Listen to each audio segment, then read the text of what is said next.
Moritz in Switzerland. It's the first day of competition at the Bauhaus FIBT four-man bobsleigh World Championships, and it is a snowy morning here in the Engadine Valley. Good morning, everybody, wherever you are joining us. Hot, dry, cold, snowy, dark or light, wherever you are, you're very welcome to our coverage of the World Championships. I'm Martin Haven. Alongside me is Olympic slider from Canada, Helen Upperton. And Helen, it looked at the beginning of the day as if we were going to get a lot of snow, and that may be arriving now, but the first run has produced an immensely tight field. We've got this Latvian team. They had the fastest, strongest pushes of the heat. Great run, put him in medal contention position. For an inexperienced pilot, you can see how excited the coaches were with that first heat of four. Well, Bobsleigh is an epically quick starter, but consistency might be his Achilles heel. We have, however, got a really tight battle at the front of the field. As expected, the standout four-man drive for the season, Russian's Alexander Zubkov, is right in the hunt. Yeah, fastest push, not the fastest push, but fastest velocity, and like Zubkov always does, impeccable run. He was my pick for a gold medal here in this four-man event. Well, Moritz is 0.3 of a second off the lead. Zubkov separated from first-round leader Max Arndt of Germany by just 5/100ths of a second after a mile and a half of ice. The Germans led in the two-man competition, the first heat of the World Championships. They're doing it again in the four-man with a spectacular run from Max Arndt. Sorry, Martin. This is going to be a great competition between our first two sleds and then the rest of the field, which is very tight. Well, that is the way they stand. 500 separate the top two. They are just ahead in front of an epic tight battle behind. Another 1/10 of a second covers the next 6 or 7 sleds, and there is nothing at all to suggest that we are going to see no changes whatsoever in this field. Some ties, dead heats on time, and literally the biggest gap in the field is between second and third, I think, until you get right down into the 30s. We've got over 30 sleds here, 34 starters in the first heat. In our second heat, the fastest 20 will go 20 down to 1, followed by the remainder. And the snow may have a big part to play here. What are the problems with snow, though, on this track for the drivers? What are the key concerns? Well, it's a natural track. It's one of the most uncovered tracks on the entire circuit.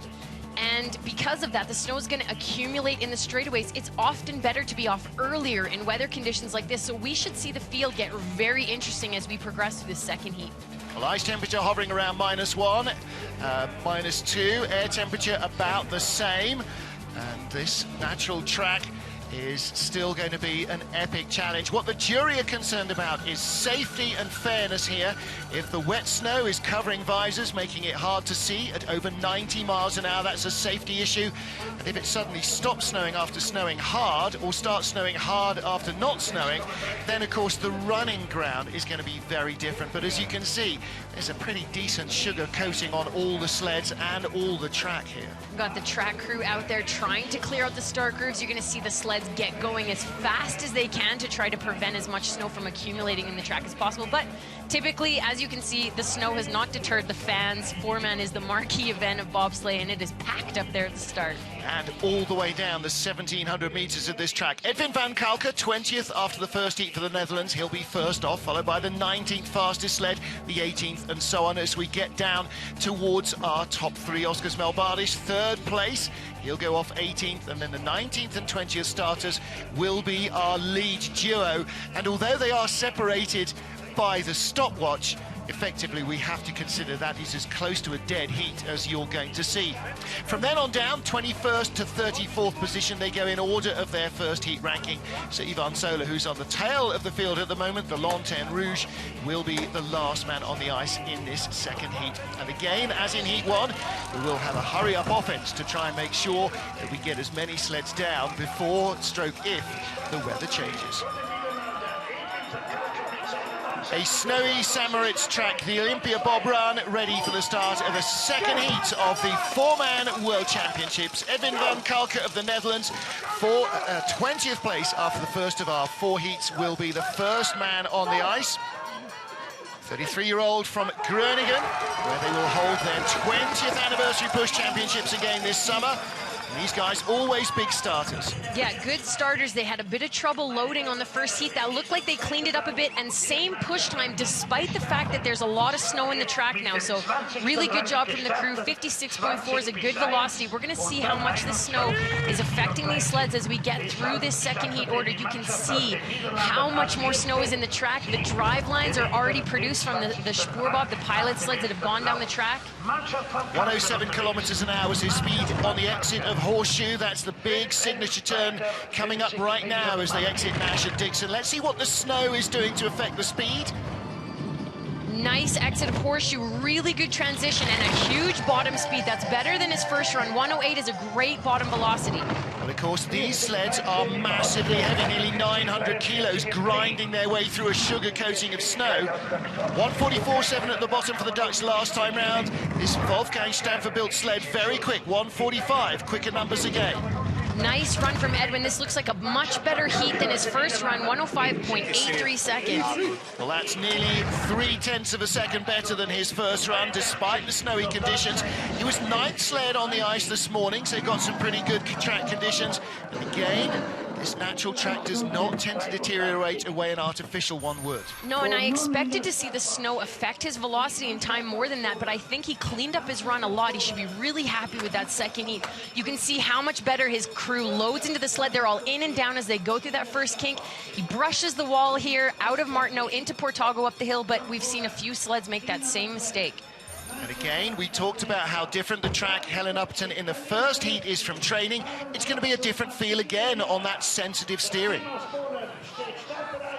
Second sled on the ice is Dawid Kupczyk of Poland, 19th in the four-man World Cup rankings. These guys with a good start.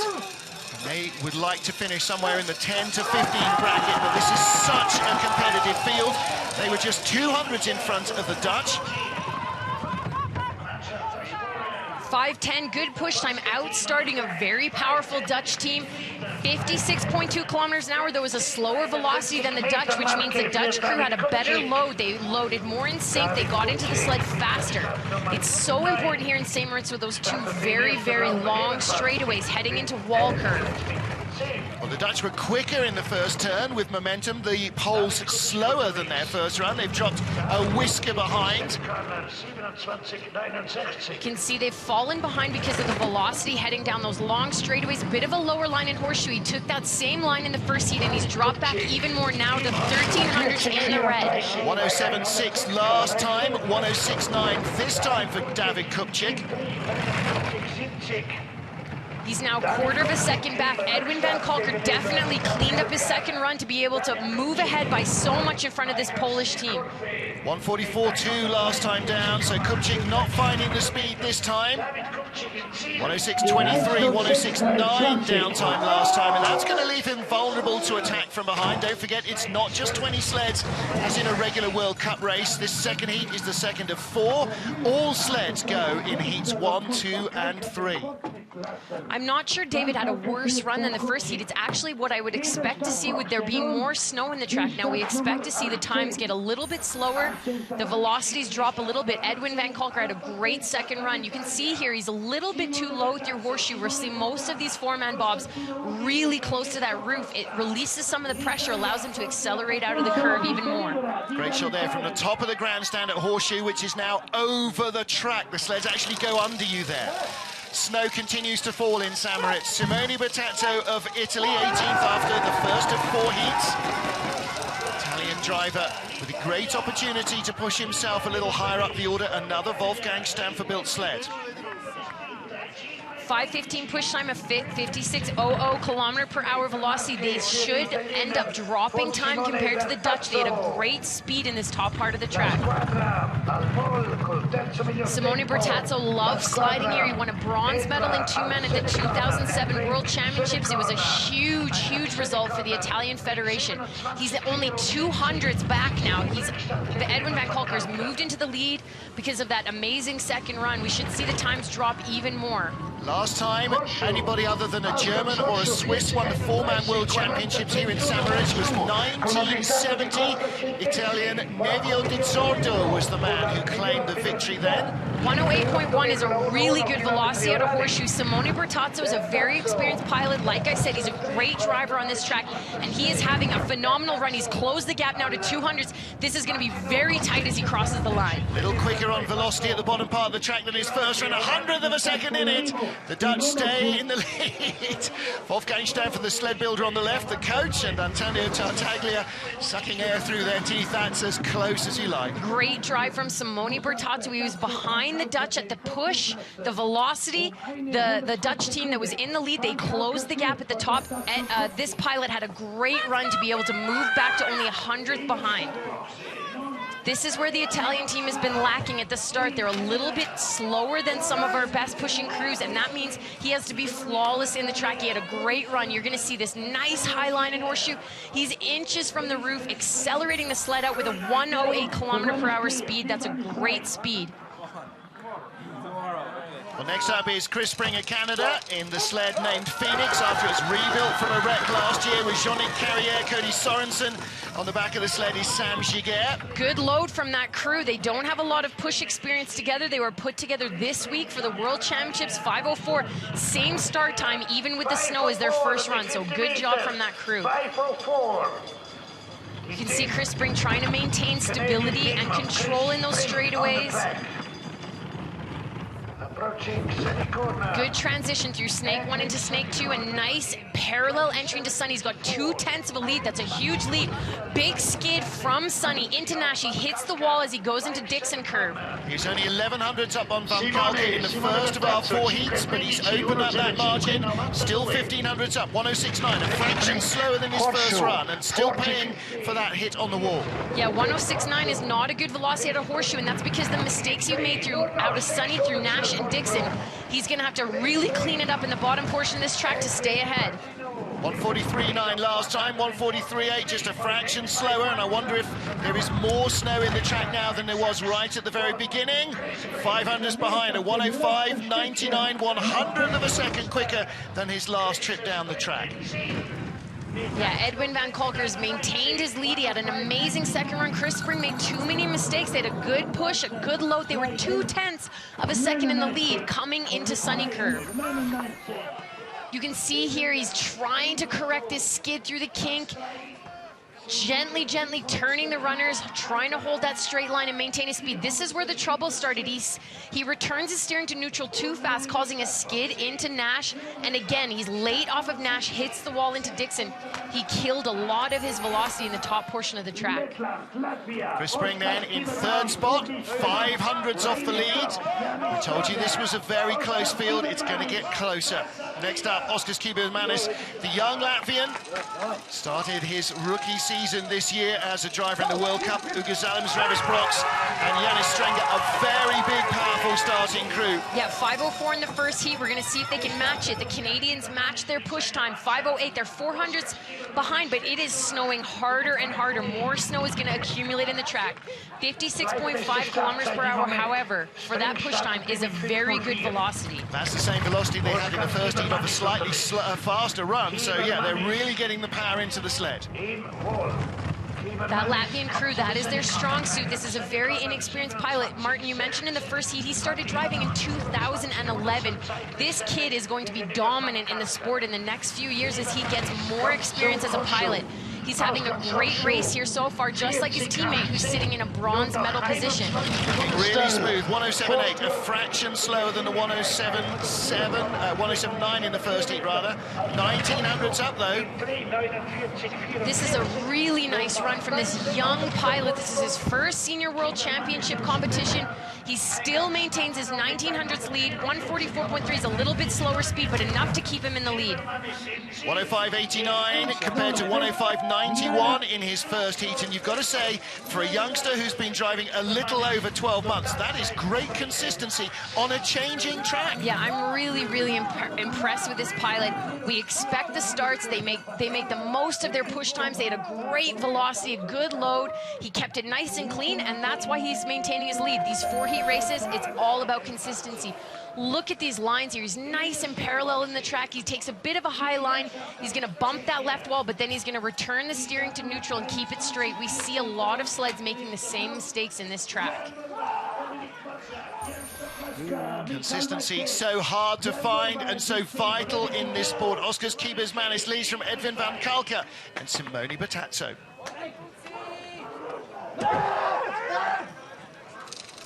Top of the track now, the Czech Republic's Jan Verba, tied for 14th place with Jürgen Loacker of Austria, two experienced and very consistent drivers.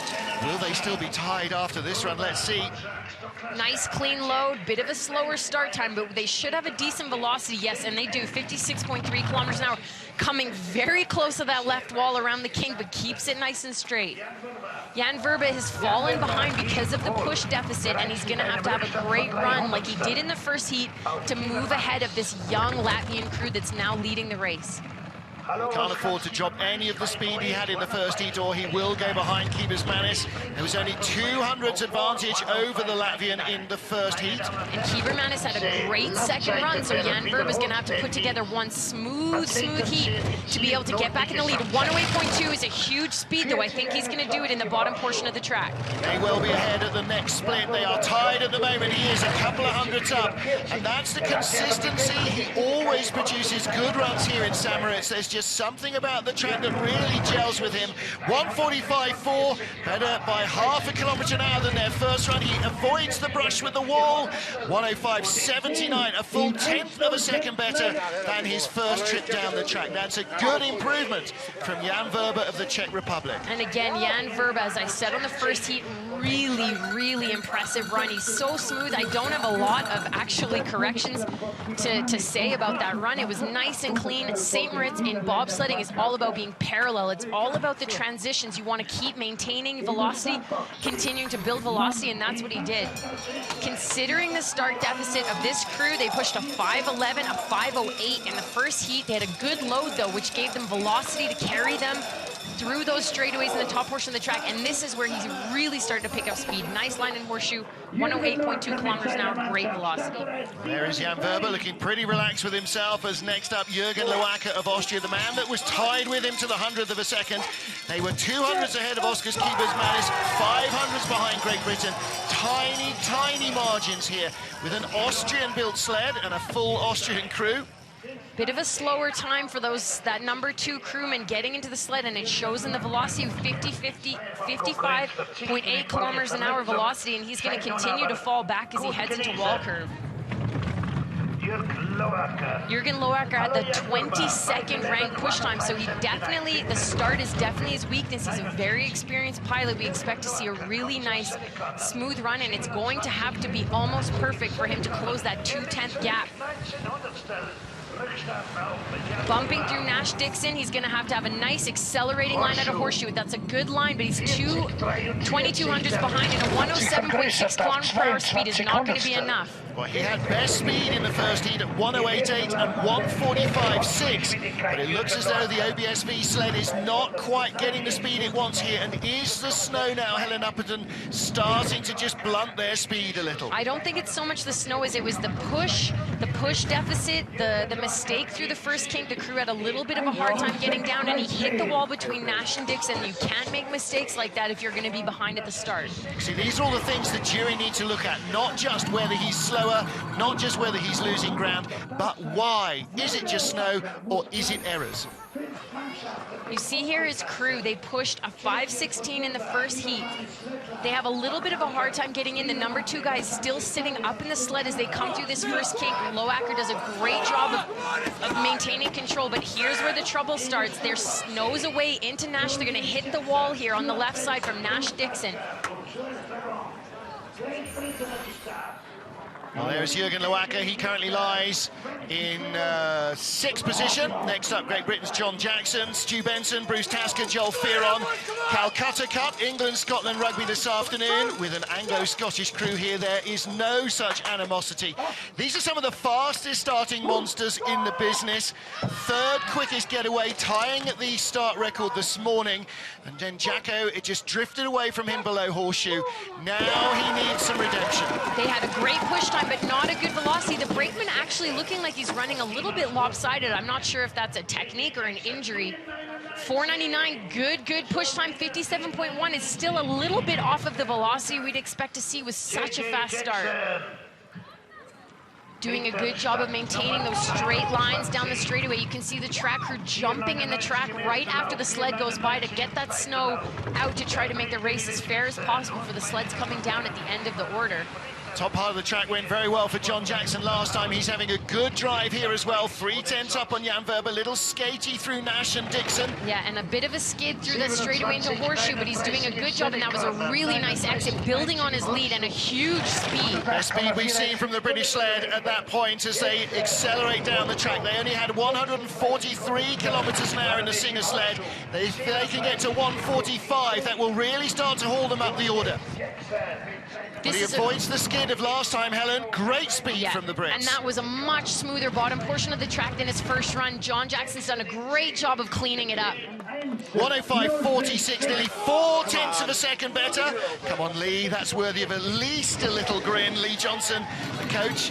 And George, the four-man sled, Jacko, much happier with that. Yeah, and I think with a push time like 4.99, a good velocity and a nice run, we should see this British team reel a few sleds in. I expect to see them stay in the winner's box for a few sleds to follow. Bit of a bump as he heads up the hill through Nash Dixon, but quite a few sleds are making that same mistake. Huge bottom speed, 145.5. Great run from Great Britain won. Well, the next sled on the ice was just 200s in front of the British, Dmitry Abramovich of Russia. And unless he pulls out another big heat, then looks as though GB could move up a little bit. The Russian with Alexei Pushkarev, Dmitry Stopushkin, and Alexei Voyevoda behind him. Of all the weird sports that lead people into bobsledding, Voyevoda, as a multiple world arm wrestling champion, has got to have come the most bizarre route. But just look at him on the back of that sled. He goes away like the greatest track and field athlete. Again, the Russians just so precise with the loading. A great load, 56.8. They're a little bit behind at the start. He's gonna have a hard time catching up now with that mistake after King 2. He already was behind at the start, and the velocity from the British crew had a great push and a great run without a mistake like that out of the King. There was only 200 separating them between after the first heat, and it's going to grow even more because of those mistakes. Well, Abramovich and teammate Alexander Kasyanov were both excluded from the two-man race after the sled dogs mistakenly gave them each other's sleds to drive, and you're not allowed to change the equipment. Good speed at the bottom from this Russian sled. 108.3 is very quick. Yeah, very fast speed, but I'm not sure if it's going to be enough. He's lost 2/10 of a second, and that's a combination of the start time, the start velocity, and a big error out of the second kink in the top of the track. Well, he was a little slower than Jackson. 145.5 for the Great Britain sled. He's not going to catch them. Is this going to leave him still in second, or will he fall behind Jan Verber? Second it is. Great Britain move up a little bit. Well done, boys. I'm sorry, I'm going to be just a fraction partisan there after a good run from Great Britain. And as I expected, John Jackson has moved ahead of this Russian team with a very, very smooth second heat and a great push. In this Russian team, they were a little bit behind at the start, 700 slower than the British that had already closed the deficit from run one. You can see Voyevoda, huge, hulking giant of a man on the brakes. But these guys are just so good at the load. They get in and down so fast before their pilot hits this kink curve. This is where the mistake happened. He skids out of kink 2, sends him into the wall, skidding again, coming off. You can see him turning his runners, trying to correct that line, trying to get back on track. But he got a lucky bounce there, didn't they? Sometimes a bit sticks out from the wall, it just pings you straight across the track. He got away with that one. Next up, Lyndon Rush of Canada, 11th place down to 8th. I beg your pardon, 11th place down to 5th, covered by 1/10 of a second. This is a massive, tight battle now. Lyndon Rush and his crew. Oh, and that is a disaster. Lascelles Brown slipped on the cowling and almost fell off. He was hauled back in by Neville Wright. That's huge reaction speed by Neville Wright. And King is not a small guy to be hauling in bodily either. Oh, you're going to see them fall into the red. That's such a shame. They improved their start time from a 5:04 to a 5:03, which is hard to do in the snow. Their velocity was only 55 kilometers an hour because of that massive mistake made by Lascelles Brown. He slipped off the bail. Well, Helen Upton, we talk about getting 4 linebackers running down your upstairs corridor and trying to leap into an upturned bathtub. And, you know, they make it look so easy because it is so hard to do. They do, and this is a nice run Lyndon's putting together, knowing probably that there was some trouble going on in the back of the sled in that start. He's 5/10ths back. He's going to be really disappointed. Well, with no rear view mirrors, he won't have seen what happened, but he will have felt the sled rocking all over the place, and yes, the cries as well. Not a bad bottom velocity. He's close to our leading sleds, but he fell behind so far with that mistake. And you see the Brits there, everybody knows what that feels like. Everybody's had a bad load. And here you're not racing each other, you're racing the ice. So great sympathy from the leaders. Though the crew are going to be really frustrated. You don't want to make a mistake like that at World Championships, at the biggest event of the year, and these guys are very experienced. What you're going to see here as the number 2, Jesse Lumsden loads, Lascelles Brown is on the bunk on the left side of our screen. Right after him, they hit shoulders. They bounce off each other. He loses his footing, and Neville Wright is grabbing. Jesse and Neville are trying to pull him back into the sled. They're going to hope that there was no injury. These images are pretty hard to watch. Yeah. The main thing is the safety of the athletes. They do such a good job recovering with a mistake that big. They all get in and down as they go into the second kink. King looks okay. He's going to be bruised and battered after that. Jesse Lumsden actually had to stand up again to let him sit in. Well, drama there for our 11th place sled after the first heat. Now, what about this man? Rico Pater with Thomas Rupp, Patrick Berklinger and Simon Friedli behind him. The Swiss 2 sled producing some great numbers. The Swiss sleds are built by a high-tech conglomerate named Citius, after one of the Olympic mottos, Citius, Altius, Fortius, which is higher, faster, stronger. And they produce great speeds on this track. You can hear the cowbell ringing as they're cheering on their home team. 5:09, not a bad start, 100 slower than their first heat, and the snow is starting to come down. This weather is starting to get worse.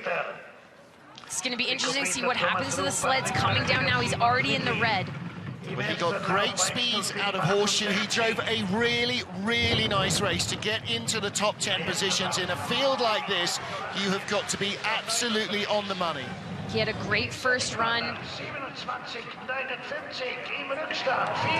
Every inch of this track packed. Look at that crowd at Horseshoe, and that's not even taking in the grandstands and the bar area. Again, a nice run from Rico Peter. Really good parallel lines. He's nice and smooth. This speed here in the bottom is going to be so important. It's only 300. Great speed. He is closing on Jackson. He had 1:45.4 in the first heat. The Brits were a fraction quicker in the second heat. This could come down to the 100th of a second. 1:45.2, not as quick as the British sled. He might just drop behind. Jackson could be in the top 10. He is. 400ths of a second. Rico Pater just slips a fraction, but the battle lines are drawn up. This is, whoever blinks is going to drop back a position. It is so close, Helen. It is, and John Jackson with that phenomenal second heat push, second heat run. It was so good. I said he was going to move up a few spots. Lyndon Rush had a disastrous load. The Swiss team had a great run, but it wasn't enough to move ahead of John Jackson. This, I think, is where they lost it. They had a 5:09 push. That's a 10th of a second slower than the British team, and that's where they lost it, because this was a really nice run. It's what you'd expect to see from this Swiss pilot. But if you start a little slower, it's like having a drag race with a smaller, less powerful engine. Yeah, nice line through Horseshoe. He's happy with the run. He knew it was a great job. Next up, 9th place, Alexander Kazyanov of Russia. Just 100th in front of Rico Pater and 200s behind Bert Hefty, splitting the Swiss sleds in the first heat and a long, long load. It's a 5:05, but what's the momentum like? Yeah, and the push bar is still out, 56.6 kilometers an hour.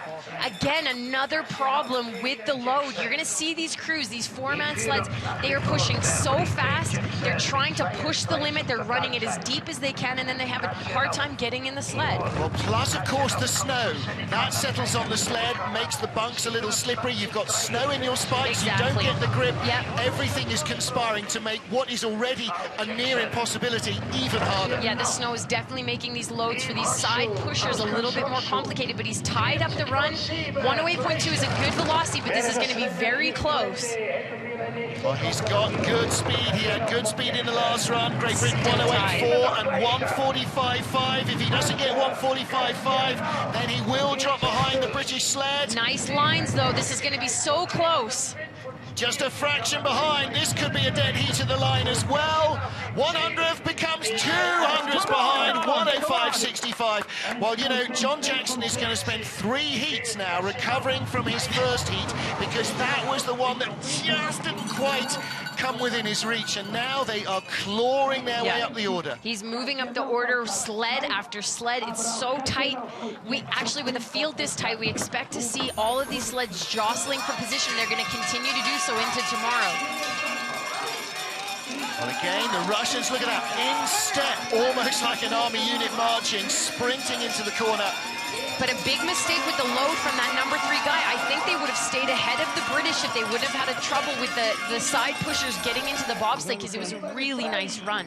One tiny blink of an eye is all that separates our lead group. Next up, Beat Hefty, the big hope for Switzerland. 2007 4-man world champion on this track. Last time the Worlds were held here. Driven by Ivo Rög, but with Thomas Lamparter and Cedric Grand in the sled, he was one of the braking crew. And another huge start, 5 seconds flat. 56.9 kilometers an hour. The fastest velocities we've seen have been over 57 kilometers an hour, but it can be from the snow accumulating in the straightaways. That was a good load from that team. A little bit slow with the brakeman in the back of the sled, but this is going to be a good run from Beat Hefty. He's the home field advantage. He's the most experienced pilot on this track, and he had a great first run. Little skiddy out of Sunny, Snake into Sunny. Nash and Dixon go well. Great exit from Horseshoe. That's the way to do it. But the speed is not there. The gap's coming down. 1:08.7. Now he may start to accelerate away from GB. Yeah, big speed coming out of Horseshoe. Had a really nice top section of the track after he got out of the Nash-Dixon combination. He is desperately looking to try and put Switzerland back in the medals here. 1:45.4, only the same speed as the British sled, so he will keep the lead. He will lead with 7 fastest sleds still to go. 1:05.50 slide, 1,500ths quicker than his first run. And Jackson at 1:05.46 is still the fastest man in the heat. And that shows how much better John Jackson's second drive was than his first. Yeah, Edwin van Kalker and John Jackson had both very, very exceptional second runs. This is where Beat Hefty made his mistake. He had a little bit of a slide off of Sunny. Some small issues here. Nice straight line through Nash-Dixon, and a really good line through Horseshoe. He's got so much experience on this track. The crowd cheering him on, packed down there in that famous Horseshoe curve. Beat Hefty, the fastest man at on the exit of Horseshoe. And the snow does not seem to be upsetting our front runners. The worse the conditions, the more you expect the best in the world to deal with them. And maybe this young man will do the same. Junior 2-man and 4-man world champion this season, Francesco Friedrich, won 2-man gold in the Senior Worlds last weekend. Can he get in among the medals for the second time inside a week? Won't be for lack of trying. A 5:01 start in the first heat, 5:02, and a good run down that first kink straight away. 56.9, same velocity as Beat Hefty, who's our leader. Jackson. Look, you can just about see his helmet, and there is an indication there might be some crewmen behind. That's so important for the aerodynamics of these sleds. When you're battling for 100th of a second, anybody that is breaking up the airflow over the sled is slowing you down. Yeah, and when you're only in the lead by 200ths of a second, all of those little details matter. And our top 10 sleds, the crews typically have been together for years and years, perfecting the art of riding, of loading, of helping their pilot get down that track as fast as possible. And 1:08.6 is a good speed, but not as quick as Beat Hefty. And as a result, he's gone behind and mistake. Friedrich makes a mistake. That is the first time we've seen him do that on televised coverage on this World Championship track. And that drops him a little further back. 1:44.6, a kilometre an hour behind Hefty. And he will slip behind into second place. He does. Into third place. Third place. No, second place. Third fastest run. He's a 10th behind the leader, 500ths ahead of John Jackson of Great Britain. Great run from John Jackson, again, to be faster than the 2-man world champion, Francisco Friedrich. Mistake out of Tree and Bridge cost him, but still a really good run. He's a young pilot. He's got a great future ahead of him. This is a really nice transition here, but you're going to see this mistake. He goes into tree a little bit late. He comes out, bounces off the short wall, heading into bridge, but does a good job of correcting, but that was enough to kill that bottom velocity. Well, two scary things about Francesco Frigyk. First, he's got muscles in places where people don't have places. And secondly, he's only 22. Thomas Florschutz might be in the autumn of his career, but Francesco Frigyk in the first blossoming springtime. Two drivers from Saxony, their home track is the rough, tough Altenburg. And they both tied to win gold there in the two-man a few weeks ago. Now, can Florschutz get another German sled in among the medals? 5:05 on the first push, 5:07 on the second push, a little bit slower, perhaps due to the snow. Really good load from that crew. Wavy down the straight. He's fallen behind, he's in the red. This is very tight packed field through this section of sleds here after the first run, so we're gonna see it stay very close. They cannot afford to make mistakes. He has a skid coming off of Sunny. He was 200th in front of Hefty, 100th in front of Frigyk, the top two at the moment. This could go either way. At the moment, this is not the great run that we might have hoped for, or he might have hoped for. 108.1. It was 108.4 in the first heat. And a skid from Devil's Dyke to Nameless curve as well. We don't usually see Florschutz make mistakes like this in the track. He had a start deficit compared to our leaders, and he had some small skids, and he's fallen behind even more. Good speed though, 145.2 in the first heat, 145.6 here, so the bottom part of the track went better for him. He's in third place, 400s behind his teammate, and 100th in front of John Jackson as Bert Hefty continues to lead. And only the 5th fastest run from Thomas Florschutz on the second heat. He's given himself some work to do on day 2 of this competition. Well, 6 sleds back. Rico Peda also did a 105.66, so the snow is still not having a massive effect. Good timing on the hit from this crew. They're all pushing in sync. We've seen some of the side pushers have some trouble with the snow, hitting those bunks and getting in without any trouble. The Germans do it effortlessly, good load. You can see here he stays on Devil's Dyke too long. He loses his back end a little bit as he goes into Nameless. Small skidding, small mistakes, and that's put him behind 2 sleds. Really quickly away from the line, Manny Mahata and his crew, Yannis Becker, Jan Speer and Christian Poser. Yannis Becker, incidentally, the brake man on the 2-man sled of Frigyk, so he's already a gold medalist here this weekend. And Manuel Mahata, I expect to see him move up. He had a disastrous first load, the push bar dragging along the short wall, putting him way behind it at our 2nd and 3rd split clocks. Well, that was a slower run, but great momentum. They are behind Bert Hefty by 100th of a second from the start. It's 400s at Sunny. If Manuel Mahata puts together a really nice run, he could move up. That was a huge mistake they made in the first heat, and this is a nice run so far. Good exit of Horseshoe, only 500s behind. 108.4 is a good speed, but not the fastest. He bet his manager at Altenburg that if he didn't finish in 2nd place, he'd do a track walk naked in Koenigsee the next race. 5th after heat 1, he drove up into 2nd place and saved his blushes. He needs one of those right now. And 144.8 is not going to be enough. Our top sleds have been over 145 kilometers an hour. Well, he had great speed out of Horseshoe, didn't find it at the bottom. 3rd fastest run. 7th fastest run, rather, to go 3rd. Again, 105.69. We're talking literally of a few hundredths of a second between any of these runs, Helen Upton. They were so close to start with. That's why we get the jostling for position. But empirically, the track seems to be just about fair for everybody so far. Yeah, I ran into Manuel Mahata in between heats. After his first run, he was very frustrated with the mistake that happened with the push bar. They cleaned up the load on this heat, but it's not the smoothest we load. We normally see the Germans much more smooth and efficient at loading, but it was a pretty good run from Manuel Mahata. He just didn't have the speed he needed to catch up to those sleds. Away goes the night train. Stephen Holcomb, Justin Olsen, Steve Langton and Kurt Tomasevich, 3 of the 4 men who won Olympic gold in Vancouver. Steve Messler, the other member of that crew, is here as well, watching trackside. The reigning world champion, Stephen Holcomb, 4th after the first heat.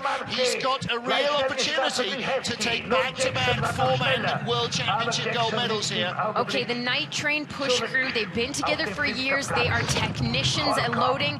They tied their first heat with way more snow in the track, and they had had a huge velocity, 57.0 kilometers per hour down those straightaways, and Holcomb keeps it nice and straight and off the short walls.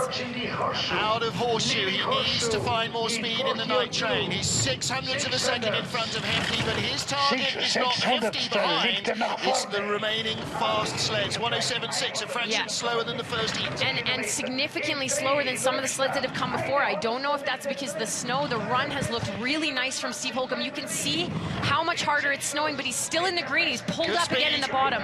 Much quicker than the first run down at the bottom of the track. Is this a threat to be in the top three overnight? He's in front of Hefty, 105.59. Still John Jackson of Great Britain with a 105.46 is the quickest man in the second heat.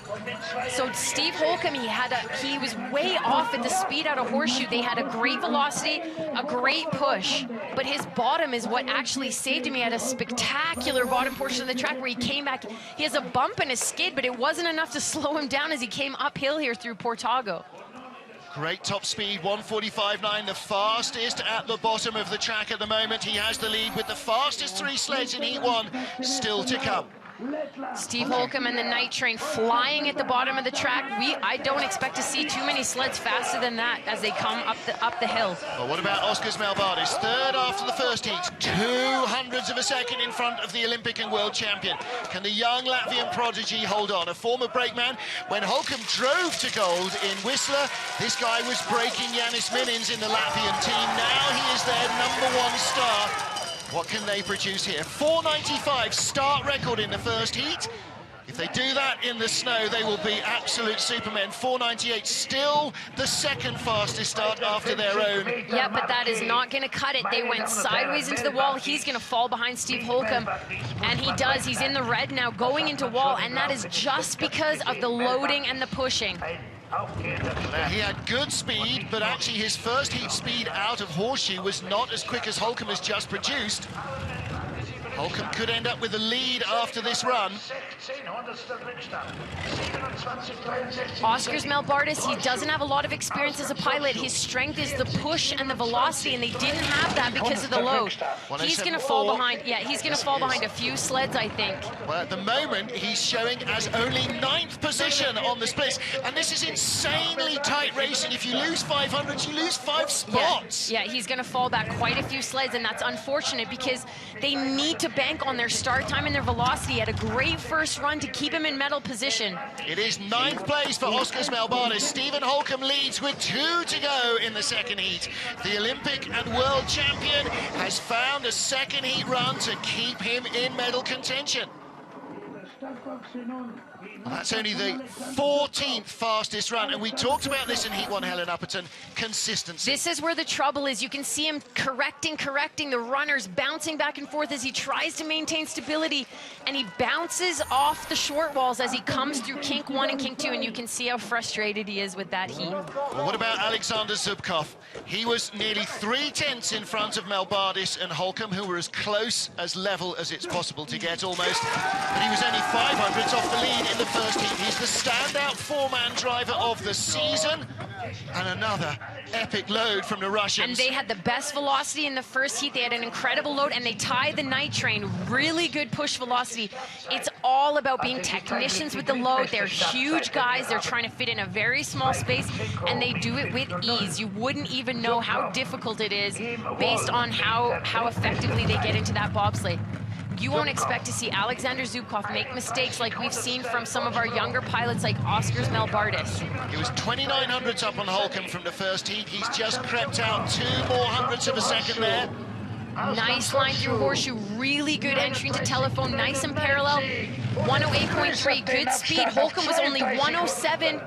Just over 107 kilometers an hour.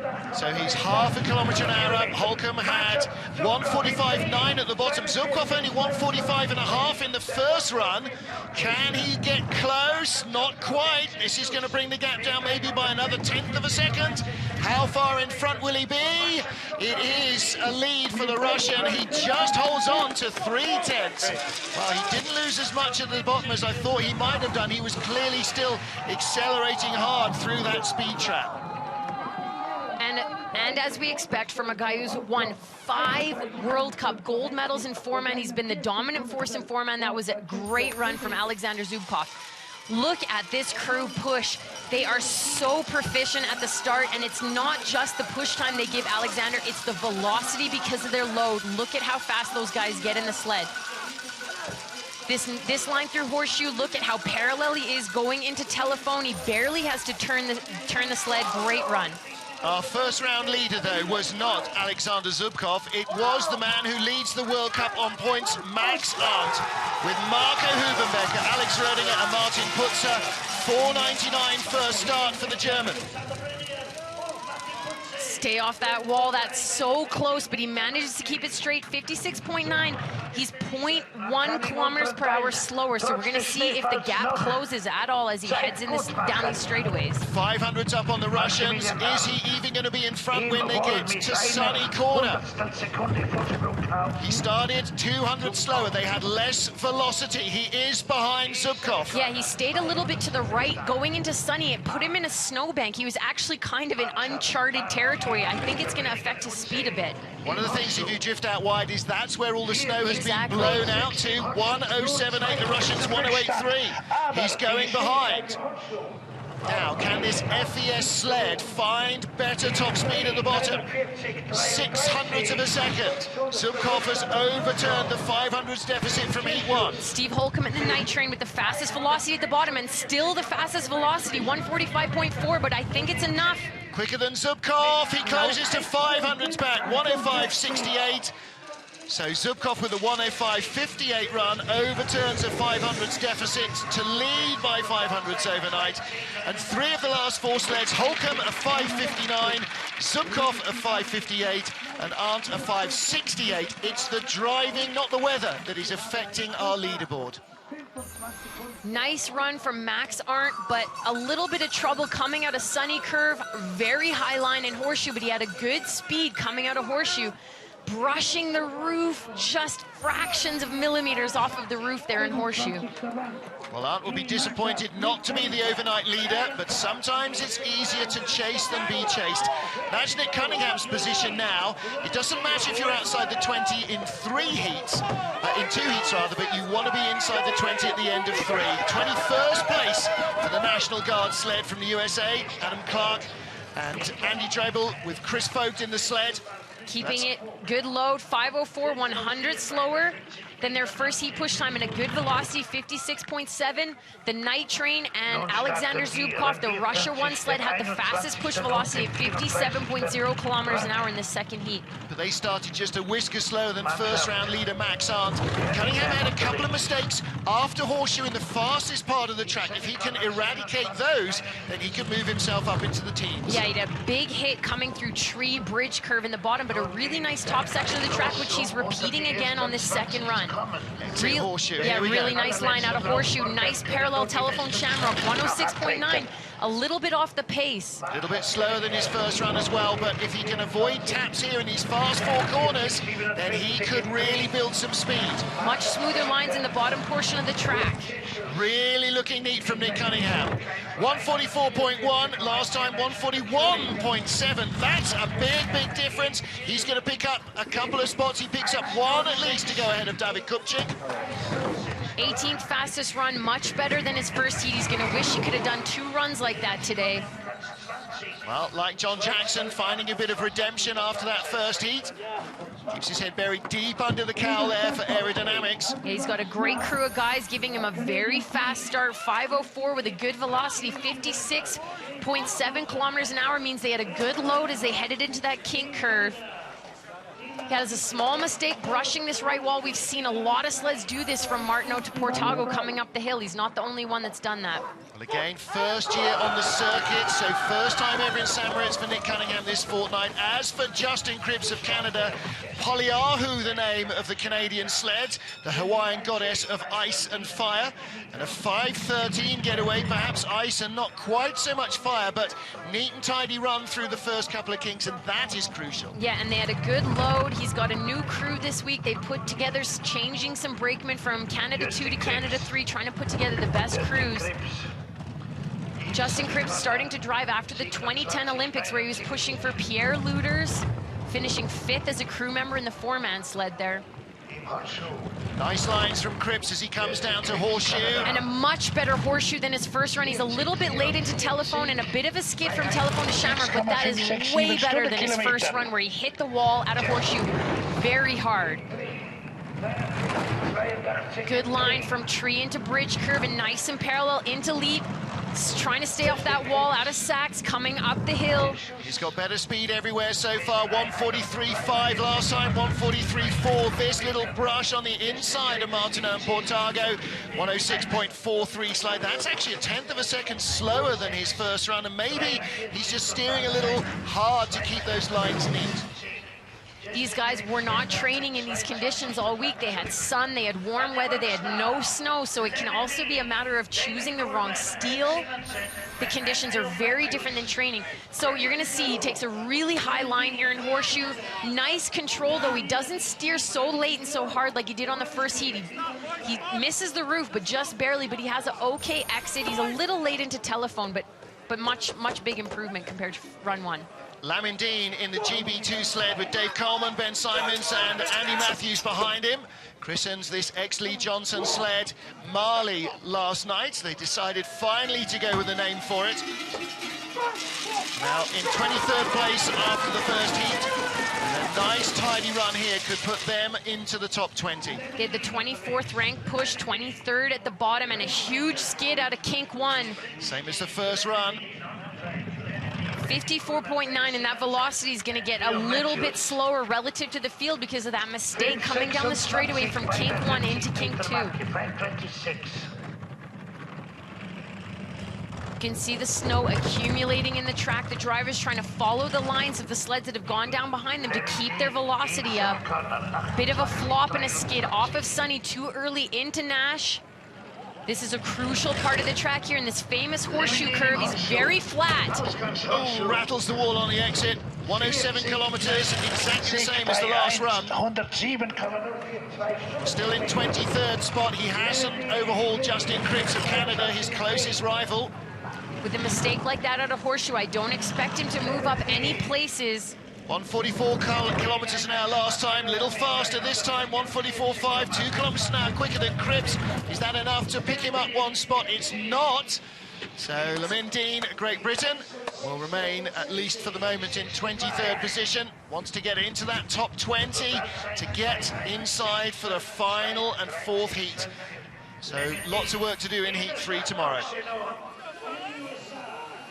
This is a very low line in Horseshoe. He started his exit steer too soon. It builds pressure, keeping him high at the exit, sending him very hard into this left wall.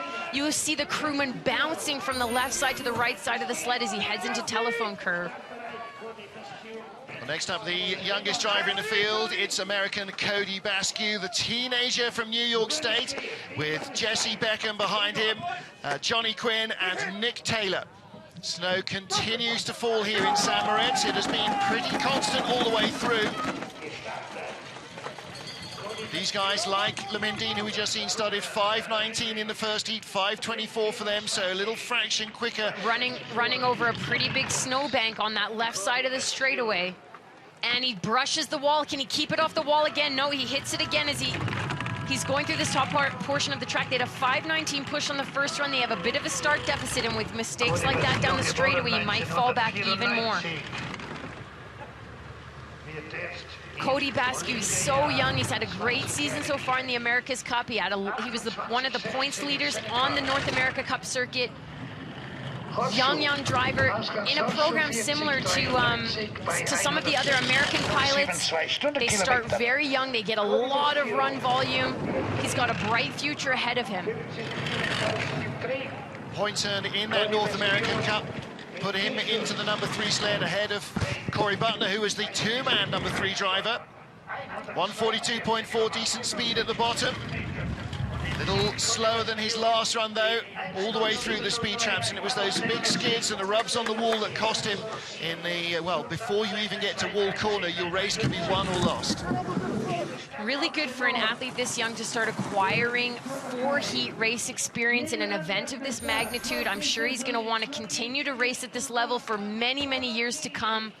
He's just building his experience. He's got a high line there out of Gunther Sachs. He brushes the wall. You can see the 4-man sled skidding, and when there's snow in the track, it's like power sliding, pulling the brakes. Cody, not his first World Championship. A couple of years ago, he braked as a World Championship brakeman as well. To 16 years of age then. So a young athlete coming up through the US ranks. Next up, our second oldest driver in the field, Milan Janešek of Slovakia. And an arch enthusiast. 5:26 start for these guys. See if they can find a little fraction more. 5:27 again. Helen Upperton, the snow lying all the way down the start area is definitely going to have an effect. Yeah, 5:27 push and some mistakes that he did not make on the first run with some skidding, some bumping of the walls down the straightaway. These athletes now are trying to move up into a position where they can stay in the top 20. They're outside of the top 20, which means right now they would not get a 4th and final run in the World Championship event tomorrow. He needs to find 5 places. There's quite a gap in time as well between him and 20th spot. Starting the exit steer a little bit too early at a horseshoe, and a 106.7 is quite far off the pace. He's 4/10 away from being in the top 20 after the first heat. The chances are, the way that the sleds have ended up, those gaps will only grow. Milan Janešek, a very experienced pilot, 143.7 kilometers an hour. Exactly the same speed as he had down the bottom last time. He remains in 24th place at the moment. 106.92 is actually slower than his first run. We're seeing a couple of those now, and as we get lower down the order, Helen Upton, in terms of speed, we get less consistency with the pilots a lot of the time, because actually they've not got so much ice time and so much experience. Yeah, that's often the case. Also, it's usually due to start deficits. We see a lot of these sleds start ranking 28, 23, 24. I mean, bobsleigh has 3 important components. You have to have a fast push, you have to have great equipment, you got to have a good drive. If you're missing one of those, it's going to be tough to be competitive. Well, some great driving shown this year. First year World Cup driver Loïc Kosterg of France. Roman Heinrich behind him at 2. Florent Ribet and Jérémy Bouterin are the crew of this French bobsleigh. They have really outperformed any expectation of them pre-season. 2 top 10 finishes this season for the French in 2-man and 4-man. Most impressive debut year. Yeah, good push. They tied their first heat time with a lot more snow in the track. Good velocity, good load. And like you said, he's a young driver. He's being coached by Bruno Menjon, who's a very, very good pilot. A lot of medals to his name, an Olympic medal, a World Championship gold medal in Cortina. His best result so far in one of the hardest tracks on the circuit in Altenburg, Germany. It was a spectacular result showing the talent and ability of this young French pilot. 8th in the 4-man and 8th in the 2-man, 10th in the 4-man, 107 kilometers an hour there. Good speed again from the French sled. Nice parallel line from Devil's Dyke. A bit of a skid there coming from Nameless. Let's see how parallel, how much speed he can pick up in the bottom, brushing the wall as he heads into Gunther Sachs. Listen to the sled as well. Unlike the really new kit at the top end of the field, it's a little looser and a little more rattly. 143.3. How many places does he pick up? He picks up 3 spots. So that's a really good run, 24th place. If you're going to do that in heat 3, he could end up going into the 4th and final heat. And this from a sled that the French Federation almost didn't want to let compete. You can see here he's a little bit on a lower line through horseshoe, but he has a nice control, nice turn, and an early entry into telephone, which is what you want to see, so you don't have to continue to steer so hard in those combination curves. We saw this in the first heat. The brakes usually have a cover over them so the snow doesn't spray and hit the brakeman in the face. They get a real ice bath there. Luckily it's not raining. Next up for Serbia is Vukradjenovic, Uros Stegel, Nikola Milinkovic rather, and Damian Zlatner are the crew of this Serbian sled. The snow just falling consistently here in St. Moritz. Never heavier, never lighter, just carrying on, coming down out of the heavens.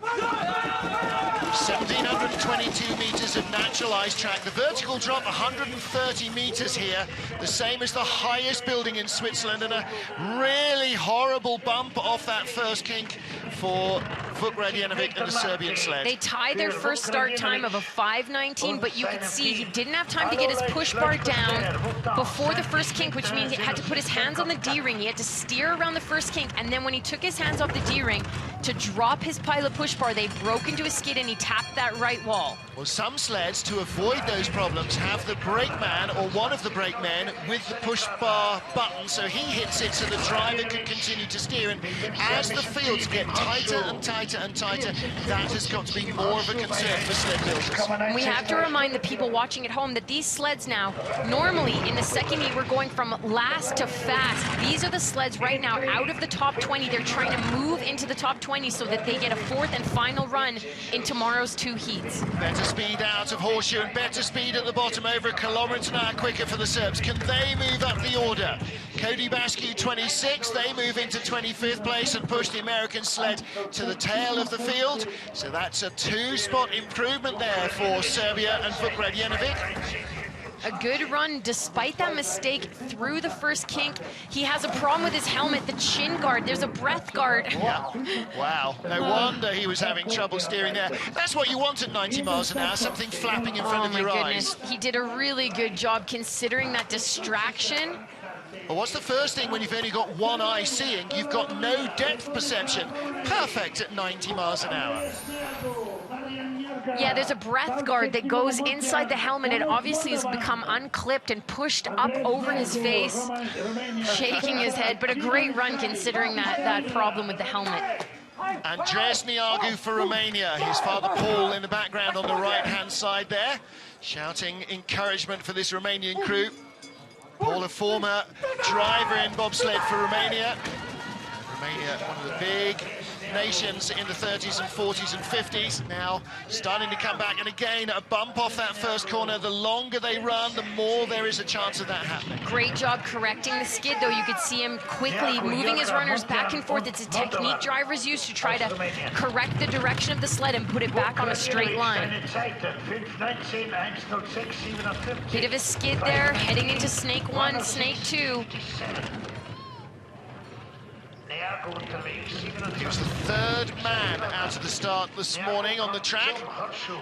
They've got better speed so far, off a quicker start. Nice line from Nash Dixon. He started his exit steer a little bit early in Horseshoe, which means he had a bit of pressure, a diagonal line sending him into the wall as he went into telephone.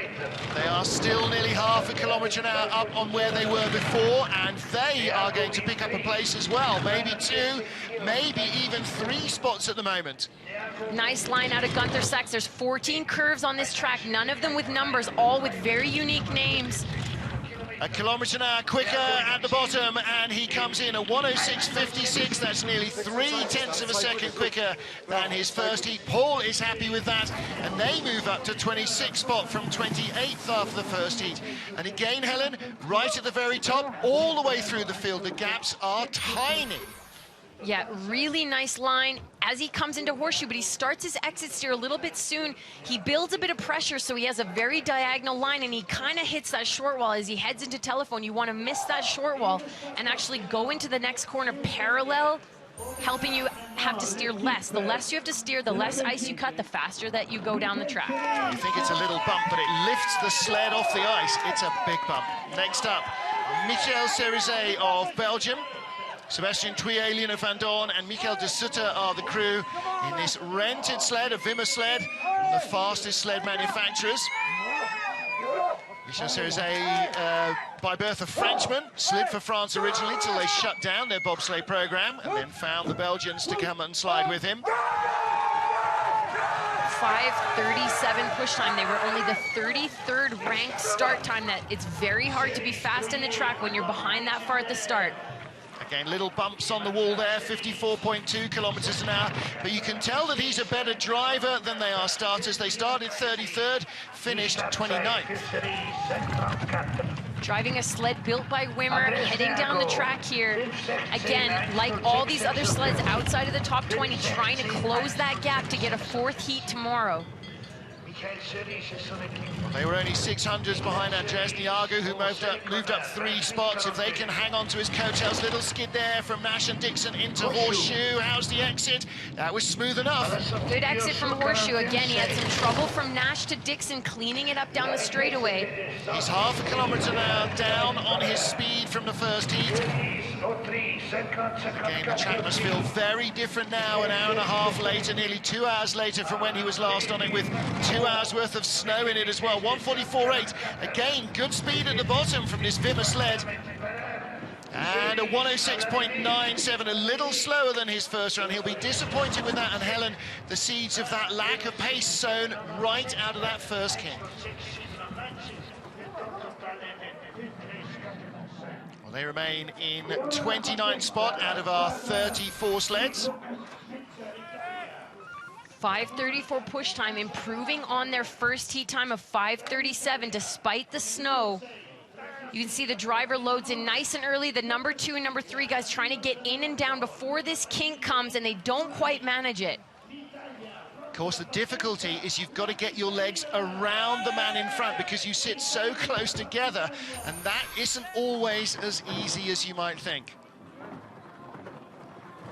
Next up, for Italy, the second of our Italian drivers. Never even started a World Cup level race, so only slid at the second tier of sliding. Lukas Schnitzer and his crew still relatively young as well. 5:28 getaway. So 100th quicker than their first run, and not a bad run through the first couple of straights. Yeah, really nice control here down these straightaways, making the most of the velocity that he's building from the push. Again, a young pilot, new in the field, very inexperienced, trying to gain experience in these 4 heat races. Good exit from Sonny. Really nice transition through Nash Dixon. Little bit of a bump as he gets onto the corner, a little bit too early, but this is the crucial part of this track. This famous horseshoe curve is where you build all the speed in the bottom portion of the track. The fastest sleds we've seen, over 108 kilometers an hour. Well, they had a faster start. They've got better speed out of Horseshoe as well, so the track's going to feel different for him now. Can he hang on in these fast 4 corners without a disaster? Just missing the short wall as he comes out of leap curve. 2 kilometers an hour, nearly quicker than his first run down at the bottom. Good effort, improvement there from Lukas Schnitzer. It's a really nice run. You can see Wolfgang Stamfer, Austrian pilot, coaching now, nodding his head in approval with that nice, smooth, controlled run from this very young pilot. 3400ths quicker, over 1/3 of a second better in a run that only takes 1 minute and 6 seconds. That's a big improvement. That's what you want from a young guy. Learn and perfect what you're doing. So, it is still Alexander Zubkov of Russia who leads the field. Patrice Monaco, the very first man to start our World Championship competition this morning. On the left, Tony Carlino in the blue jacket, the FIBT. He is our race director, the man responsible for making sure that it is safe and as fair as possible for this race to continue. He's looking a little less worried than he did at 8 this morning, that's for sure. Patrice Servel, a very experienced pilot. He's got the support of the Monaco Federation here. Prince Albert is in the bottom of the track cheering the team on. A great tradition of sliding from that very small nation in the south of France. Albert, with a lot of friends and old driving partners and rivals, racing in a historic race yesterday. Helen Upperton and Shauna Roebuck, the first 2 women ever to race in a historic race, and in not modern sleds, but in old 1930 style open Feyerabend sleds. A little bit more scary, I think, than they were used to. Yeah, it was not what I expected, and much different. They're riding in these 4-man sleds that they're driving down the track now. The technology in the sport has improved so much, and it's such a crucial part to being fast in this track. And another nice run from Patrice. He had a really smooth first run. He was the first sled off, so he didn't have great speed in the track, but potentially could have a better speed here now that he's later off in the order. Whose head bumped up there as they were coming into the first of the fast 4 corners. 1:44.7, 2 kilometers an hour quicker than in the first run. So he could pick up a couple of spots here. 30th place, he picks up 1, overhauls Michael Cerizet of Belgium. It's a long way from where Patrice would like to be, I know. St. Moritz, though, is an anomaly of a track. Typically, you want to be off early in the draw. The track gets slower as more sleds go down, but in St. Moritz, it's the opposite, and Patrice was the first sled off this morning. They are lacking at the start. They had only the 30th ranked push in the first heat. Well, they pushed the same speed, but better velocity and better speeds all the way down. Nice line and horseshoe from this experienced pilot. He's a little bit diagonal going into telephone, but considering this is a brand new crew, they've never really done a lot of sliding together. They did a good job of riding in the sled. Almost half a second quicker for Patrice Monaco. Now, what can Michel Klingler of Liechtenstein do? Talk about two tiny nations to produce a four-man sled. Monaco and Liechtenstein. I think only if Vatican City joined bobsledding as a nation could you find a smaller group of people on which to try and draw your athletes from. A 600 improvement on their push time is a huge difference to make. And that takes you from 31st start to 27th, which sounds like a huge amount, and it probably is. Really nice top portion of the track so far from this Liechtenstein team. Nice entry into Sunny, really good parallel lines, which is what we want to see here. Made his World Championship debut in Lake Placid last year. Yet to start regularly as a World Cup drive. It is very much a part-time operation. Really good run so far from Michael Klingler. 106.7 to 105.9 in the first heat. He only had 142 kilometers an hour at the bottom. Should have maybe a couple more than that here. He looks like he's got a little bit too much control of the sled. He's very smooth and very parallel. Doesn't necessarily mean that you're fast. Usually the fastest lines are the ones that are on the verge of being out of control. You always want to push the limit. It's all about gravitation, gravitational forces, acceleration out of these huge curves, especially horseshoe middle of the track. Well, still with a relatively inexperienced driver compared to the front of the field, the first thing he wants to do is make sure they don't have to use their helmets before the finish line. So that's where the control comes in, to try and get the lines neat. And once you've learned that, Helen, then you can start to allow the sled to fly a little bit more. So it's all rookie driver experience coming on. 32 sleds safely down here, 2 remaining.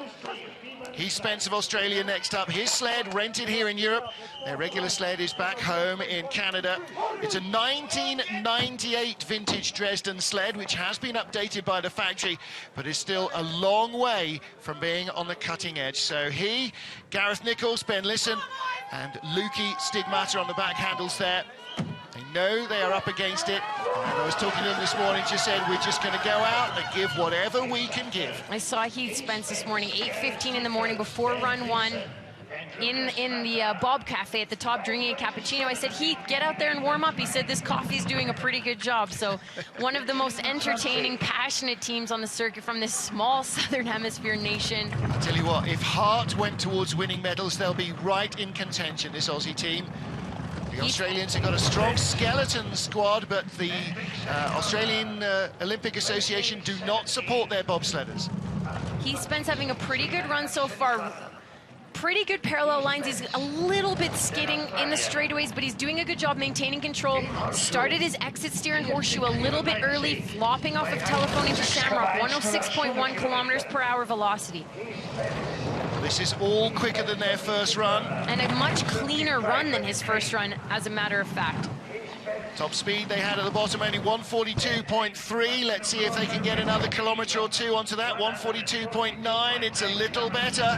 The sled is a real heavyweight, though. And a 107.01. That's 2600s better than their first slide. So again, everything's starting to work better and better for them. They remain in 33rd place. Their close rivals will be the Belgians and Liechtenstein in front. This is where this team is lacking at the push. 5:35 in the first heat was only the 32nd ranked start time, getting them to the bottom in the 33rd position. They're trying to get in and down before that first kink comes. This is a nice parallel line in the bottom portion of the track. He has a little bit of pressure here, brushes the left wall. You can see the crewman bouncing around in the back of the sled. Well, our final slider is Ivan Sola of Croatia, 51 years old, a former motorcycle and motocross racer turned bobsledder, and essentially, like Milan Janusak, basically a businessman who comes and does this for light relief, pays for the sled and the crew and the travel and everything else. It is a self-funded operation. A long load through the first corner, Helen Upperton. Number 2 brake crewman having a long time. He's waiting to drop in when he hears that the brakeman and the number 3 guy are in with their legs around him in the sled. He cannot sit down until the guys behind him are in the sled, or otherwise they have no chance to get in the bobsleigh. Drazen Silic, the man at 2, also a 2-man driver for Croatia. So, in a sense, Ivan Sola is starting to hand over the baton to his young prodigy. Snow being thrown in the track there by one of the spectators. Sola could ask for a rerun. I'm not sure that he will worry too much about that. That's not what you expect to see with as knowledgeable a crowd at St. Moritz. It might just have been an error. Let's hope so, give them the benefit of the doubt. The Swiss crowd is very knowledgeable. They've been racing here since, well, over 100 years ago. The oldest sporting venues on the planet. 43.6 kilometers now, better speed by a kilometre an hour at the bottom, and a 1:07.10 run from him. A little slower, in fact, than his, no, I beg your pardon, half a second quicker than his first. Yeah, that was a nice run from Ivan Sola. Good, consistent second heat. He's been sliding for a long time. He's a good pilot, lots and lots of years of experience. You can see here as he comes out of Horseshoe, one of the kids on the side of the track pushed some snow into the track. I don't know if it's a distraction. Sometimes the pilots are so focused that they don't even notice things like this happening. Same thing with the flashes of cameras are often a distraction for athletes too, but sometimes you're so in the zone you don't even notice. Well, it landed on the bunk of the sled. He may well not have noticed. If it had splattered across his visor, he would absolutely have noticed. So somebody needs to take that kid, give him a good cuff round the ears. Our race leader is Alexander Zubkov of Russia. 500s behind after the first heat. The standout 4-man driver of the season is 500s up after the second heat. Max Arndt of Germany lies second. The defending world champion Stephen Holcomb of the USA is in 3rd spot. We have got an epic race on our hands here in St. Moritz, as so often is the case. After 2 runs, our top 3 Steve with John Holcomb Morgan. and the night train, 2 good starts. How was your second run? Well, I made some mistakes in the first run, but the second one was much better. Unfortunately, I think the snow really accumulated fast, and it started to slow down, but it's still making for a good race, and we're going to come out and give it everything we got tomorrow. Good luck. You're in a good position. Now we'll go over to the second place. Team Max Arndt. Max, first run, good drive, second run? Ja, der zweite war eigentlich auch ganz gut. Aber wie man natürlich sieht, hat es ganz schön angefangen zu schneien. Da muss man unterwegs mal schauen, wo man die Linien trifft. Aber wir sind jetzt erstmal zufrieden und greifen morgen wieder an. Not complaining too much. Good position for the tomorrow, and good luck, Max Arndt. Now the Team Zubkov, leader after 2 runs. The snow, any problem? There's little bit of problem, the snow, this long track, no speed. Oh, this very good, this push, no problem with the driver, yeah. Yeah, he said there's a little visibility problem with the snow. He had a good start team from his team, and hey, you know, he's in first place. Good luck tomorrow, guys.